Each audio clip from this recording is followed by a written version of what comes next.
மயிலாடுதுறை மாவட்டம் மேலப்பெரம்பள்ளம் ஊராட்சியில் டாக்டர் அம்பேத்கர் பிறந்தநாளை முன்னிட்டு மயிலாடுதுறை மாவட்ட செயலாளர் நிவேதா எம். முருகன் எம்எல்ஏ மாலை அணிவித்து சமத்துவ உறுதிமொழி எடுத்துக்கொண்டார்.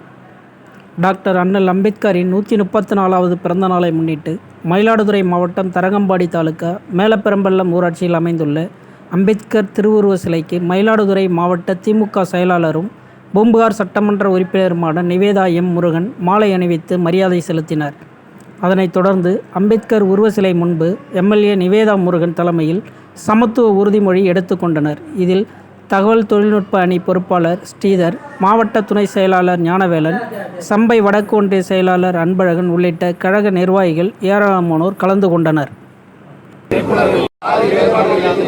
சமத்துவ சமுதாயத்தை அமைக்க நாம் அனைவரும் பாடுபடுவோம் என்றும் சக மனிதர்களை சாதியின் பெயரால் ஒருபோதும் அடையாளம் காண மாட்டேன் என்றும் சக மனிதர்களிடம் சமத்துவத்தை வாழ்நாள் முழுவதும் கடைபிடிப்பேன் என்றும் உளமாற உறுதியேற்கிறேன்.